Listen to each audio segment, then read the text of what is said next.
people choosing to move here in great numbers today, tomorrow, and next week, and as far as we can see, and real manufacturing still happening in walking distance from, say, City Hall, big law firms, and great restaurants. I don't know very many other places like that. I spent most of my life thinking about or working on the growth and development of cities, not just this one. I don't know of any place else like this. Yeah, there are pockets here and there, Denver, Miami, or used to be Brooklyn and Queens, but I think they're pretty much gone and replaced by 40-story condo towers now. In my daughter's neighborhood, where she'll soon be priced out. So, this is a really unusual situation.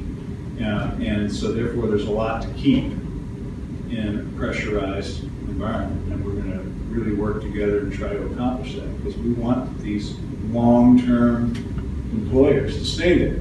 And I hope you know that that's a serious commitment here. And seeing, or in Fred's case, smelling, the good effect of those jobs and of having those businesses be here and be able to remain viable here. That's pretty important for us as a city. So we're going to try to make that work, just as we have in those other industrial districts. Again, some of us have a little history on some of these issues.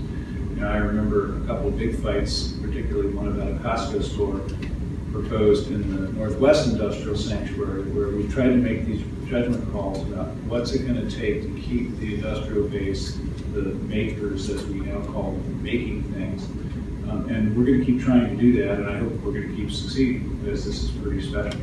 Secondly, we're trying to use an improvement of supply of space and opportunity as a way to make this work.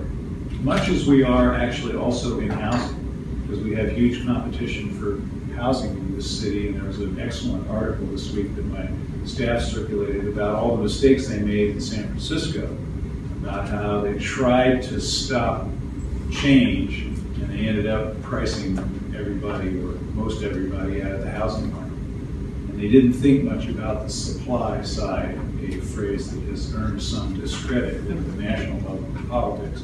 But here we are actually trying to make a supply side element of the solution work.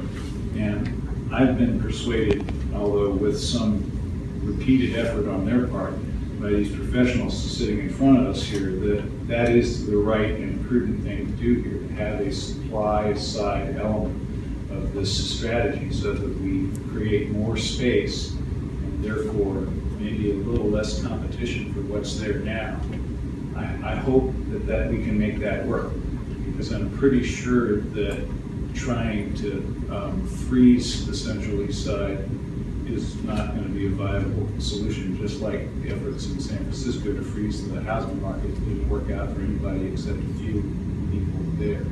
So I'm cautiously optimistic that this is the right set of strategies. The details about which street works which way still need to be worked out. Your point today about the disclosures and the other communication that we have with current and future occupants and residents and property owners and investors and tenants in this district is very important. So again, I was teasing Troy a little bit about taking the day off and having a lot more work to do, because there is a lot more work to do, just as there is in the rest of the plan. Again, I want to return to Patrick's statement. We do sometimes tend to get pretty mesmerized in this room and in this process, but we got to think about makerspace all over the city and in places where people aren't making things now. We got to think about 82nd Avenue, where we're making deals on used cars, but not much else right now. And maybe we can have some higher and better uses in terms of employment density other places that are still pretty close to the heart of things in Portland, and where, again, not everybody has to find a cool old building in the Central East Side in order to start their business. So Patrick's right about that, and I think we at PDC, as well as in the Planning Bureau and elsewhere, have work to do to try to widen those opportunities.